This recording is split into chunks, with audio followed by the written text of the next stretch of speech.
there's always been an appetite for regime change, not only with Maduro, but even with Hugo Chavez, because Hugo Chavez was seen to be pro-Cuba at one time.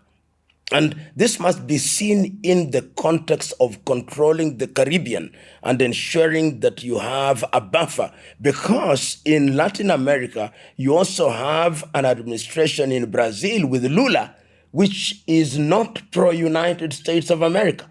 So all those factors conjoined tell you that there is a single thread, and they must not be seen independent of the fact that there is a rising power, China, and that the United States of America has said that as we speak now, there is a trade war between China and the United States of America. So you need Venezuela, and perhaps this is stretching it too far, that if I don't get this particular Nobel Prize, give it to somebody in Venezuela, so that we are going to use that as the basis of ensuring that there is regime change. Remember that there is also Guaido, who is in the opposition, now is being ignored, is this lady that is the focus. And the President of the United States is on record, I believe, as at the 16th or 15th day of October 2025, as saying, have now ordered the CIA to conduct covert activities inside Venezuela. Rarely does the President of the United States of America say that their intelligence agency is active in a country, but in a very Trumpist way, he has said it. So when you look at all these threads and you look at the fact that there is a military industry and that there is also a business aspect which may be hidden to the uninitiated, then you can see the linkage.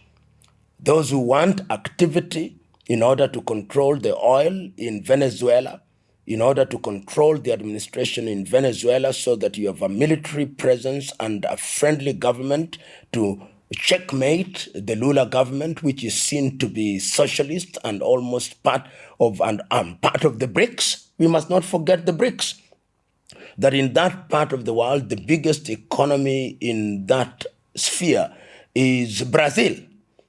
And you must not forget that Brazil has now become the supplier of certain products which China was buying from the United States of America. So if you are present, boots on ground in Venezuela, and you are projecting yourself in the Caribbean, you are making something that is useful to the United States of America in that regard. The military industry must also not be forgotten. They need to sell bullets. They need to sell missiles. So the world is very interesting. And when I look at this and I think of the recent display of some of the most sophisticated weapons in China, and I saw the recent parading of what the North Koreans saying is a missile that can hit anywhere in the United States of America, and I see all these apparently innocent activities by the Nobel Peace Committee sitting in Sweden and giving the prize in Oslo, which is where the Peace Prize originated from, then you see that a lot of things, a lot of parts are in motion, but yet there could be a single thread that is connecting them. And the single common denominator in all these things is the United States of America and, of course, President Trump. And if you look at it from that perspective, you can also emerge with one theory. America, which has until now been the dominant economic, military power after the World War II, is feeling threatened. Threatened by China, threatened by Russia from a military perspective, technologically threatened by China and India, in terms of trade and manufacturing, threatened by China. Difficult. You can see the marshalling of military arsenal in the Caribbean Sea with a view to is pure classical gunboat diplomacy to tell Maduro, if you don't leave, we are going to help you out. And that is the kind of democracy that America plays about it. So democracy is also very nuanced. It has different meanings. It means that if you are a little country, democracy means doing what America wants you to do. That is what democracy means, what Europe wants you to do. When they blow the whistle, you wag your tail. Then you are a Democrat. Then you'll begin to get awards. Then you'll be invited to the Oval Office and possibly be made to sit and appear to sign. Then you'll have a press conference with the President of the United States of America. You'll be interviewed by Fox. Then you become a hero. That is democracy a la Trump. The United States of America, as it is today, particularly with the Trump administration, came to America and to the world by saying, "Make America great again." So that the administration of Trump in this, what is now called Trump 2, is one that wants to be very insular, inward looking. That is how, number one, you cut aid. You say USAID, you are present in different countries or offering aid of different kinds, education and health. That money must now come back to the United States. Two, America had stopped manufacturing. All the manufacturing is happening in China, in Vietnam, in Korea, and in different parts of the world. How do we ensure that we revive the manufacturing sector in the United States of America? We use tariffs. So the president, when the presidency of Trump is written as Trump 2, he will possibly be known as the tariff president. So tariff becomes the weapon of choice. Then you also have an America that is grappling with labor, which they say is polluted by illegal migrants. In order to make America great again, you now want to ensure that the immigrants are sent out, and you create a body called ICE. And you therefore are expelling people from Latin America primarily and different parts of the world. You find yourself in that space. And you also hold the view that America has been losing out or hemorrhaging by supporting organizations such as NATO. So you tell NATO, pay your bills. But you are also grappling with another reality, that the dollar, which since 1970s has become the dominant currency and a fiat currency, is under threat from a new economic grouping called BRICS. So all these wars are being fought from the perspective of the Trumpians or Trumpists on the basis that in order to make America great again, America must be in control. And that is, in my view, a contradiction. That you are saying we don't want to spend too much energy caring about the world, but we must care about the world in order for America to be great again. One need only have listened to the speech of Trump at the UN General Assembly, and many are the times that he went off script. Many are the times that he sounded as if he was addressing the Joint House of Congress rather than addressing the international community. And that, I think, is what is happening now. One can actually say that you can see an America which is schizophrenic, split personality. With one side of the mouth, America is saying we want to make America great again. We are going to look inward. With the other side of the mouth, you see America saying we cannot be outside of the activities of the world. How they are going to reconcile all these things is something that is up in the air for purposes of analysis and debate.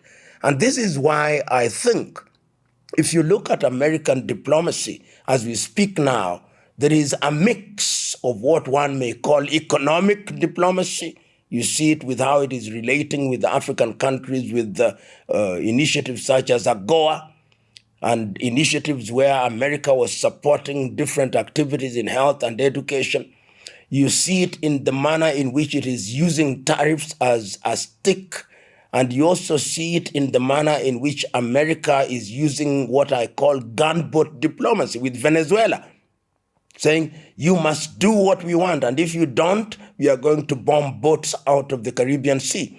So this is a power, and this, if you look at history very keenly, when powers are declining, then they become very epileptic in the manner in which they undertake certain enterprises. And I think the United States of America during this time is a little bit epileptic in the manner in which it's confronting different issues.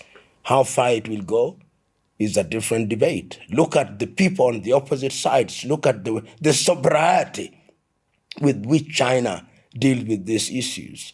Look at the firmness with which Russia deals with the issues.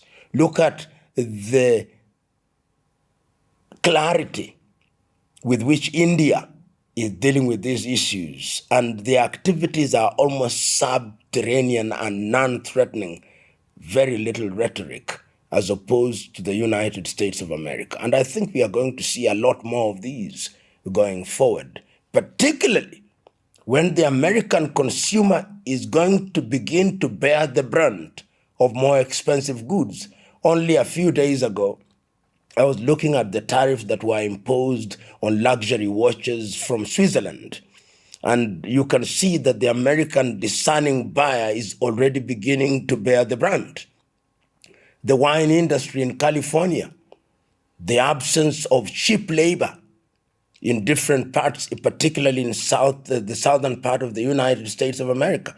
And I think that that is going to manifest in midterm elections when the people are going to vote to say, we don't particularly like the direction that the United States of America is taking because we are beginning to feel the pinch in our pockets. Not easy to deal with, but let's see what it will give birth to. When you see a power such as the United States of America very undiplomatically saying, one, that we have operationalized CIA within Venezuela. We have moved our military assets in the Caribbean Sea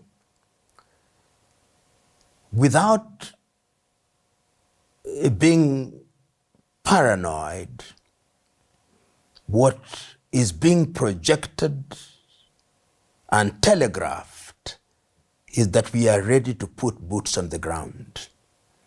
And the reason why we actually were allowing the CIA to operate is to tell us where to hit, so that before we get boots on the ground, we soften the ground. And it is very easy in a country that is divided to create an environment where the leader runs away. Because once you create an environment that makes it unsafe for Maduro and the people around him to feel uncomfortable, then they run away. And when they run away, then there is a vacuum. And once there is a vacuum, then America can fill it with whoever you want. Remember, at one time, there was even an attempt at creating a government in exile. So you can very quickly have Maduro out and bring in people to say, you are now the ones that are going to be in charge of Venezuela. And once you're in charge of Venezuela, the great old America will give you the necessary support as you go through transition. I'm not saying that that is what will be the case, but these are scenarios that I believe everybody, even in Caracas, must be thinking about the possibilities. And even those who say that they are supporting Venezuela would not want to get into that space, because the nature of these wars is that if you get into those spaces, you are stuck in mud for a long time. Who wants to be stuck in mud? So, in my view, what is happening in Venezuela and the American attitude is very deliberate. Not only at the level of the United Nations, it's coordinated. That is why the opposition leader gets the Nobel Prize, in order to raise her profile. That is how the Americans then, in a very coordinated fashion, are also saying that they are at the head of a drug cartel. That is why they are saying we are now deploying CIA into Caracas. We are deploying CIA on covert activities and overt activities. What is the whole idea? We want regime change. They want somebody else to replace Maduro. Remember also that during that period, the President of the United States has very loudly wondered why it is not him that won the Nobel Peace Prize and it went to a Venezuelan. And he sees himself as the peacemaker in chief in the world at this particular time. You know, when you talk about drug trafficking in Latin America, somebody posed a very interesting question. He says, but why don't you persuade Americans not to take drugs? Of course, that is an interesting response to it. But the other thing is that the demand and supply side there are things that are tied in the hip like Siamese twins. But the reality is that these cartels are to be found in Mexico, the Escobars of this world, the bigger people in Colombia, in Mexico, in Venezuela, as we know. And the reality is that Venezuela is a soft target. Is a soft target because we now know beyond peradventure that some of the people whose boats have been struck are fisher people. They are not drug dealers. And that this extrajudicial killing is without basis. What one would do in ordinary circumstances, given the Americans' dominance on the sea, is to arrest these individuals. You arrest them and bring them to the United States of America for purpose of being tried. But in the case of Venezuela, I think a number of things are designed to be achieved. That you have Maduro here, who is a leftist and is seen not to be playing ball with the United States of America. You have Lula in Brazil, who is at the heart of BRICS, which is trying to impact negatively the dollar and American economic hegemony.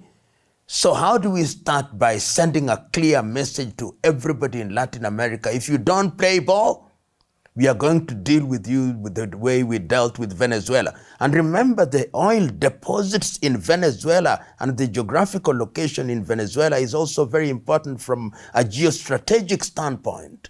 Therefore, America would want to see some kind of lapdog, some kind of poodle of leadership in Venezuela to have comfort that that area, and by extension the Caribbean, is under their control.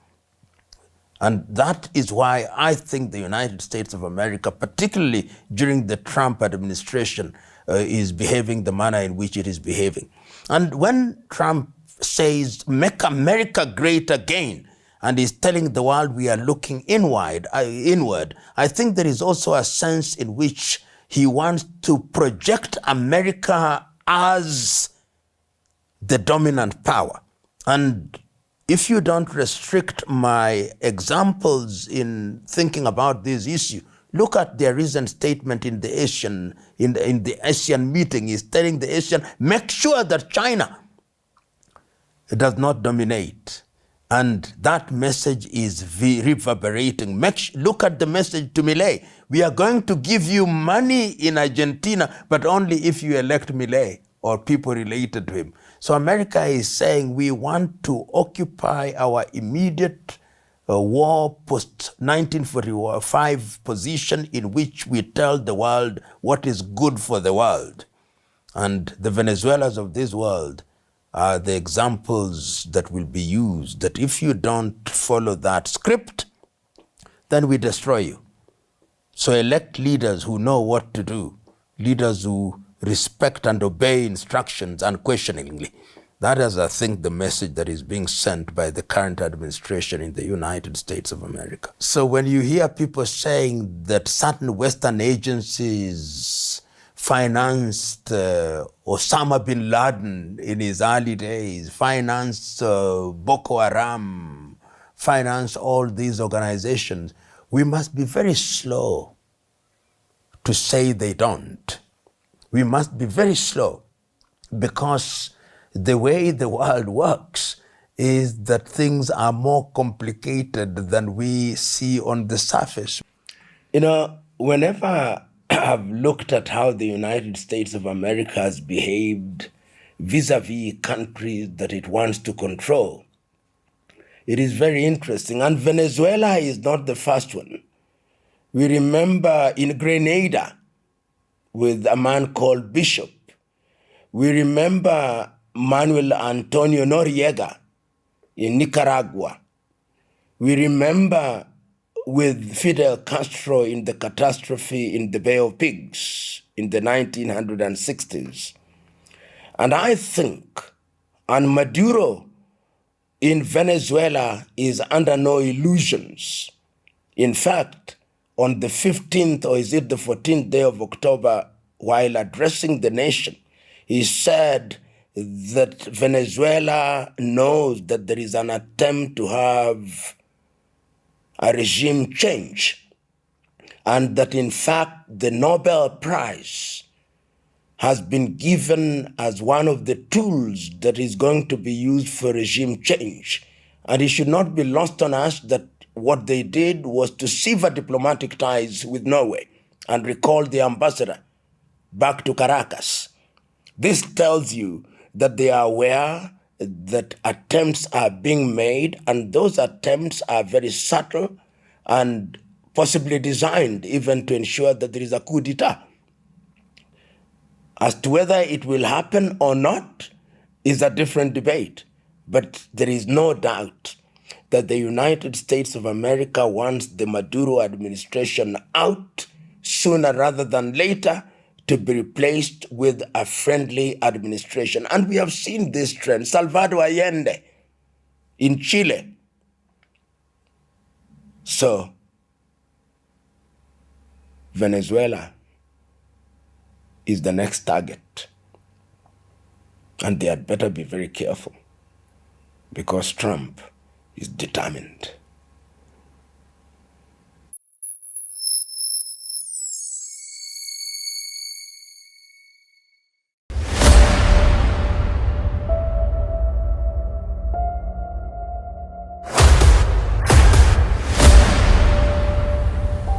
This is the journey to one Africa.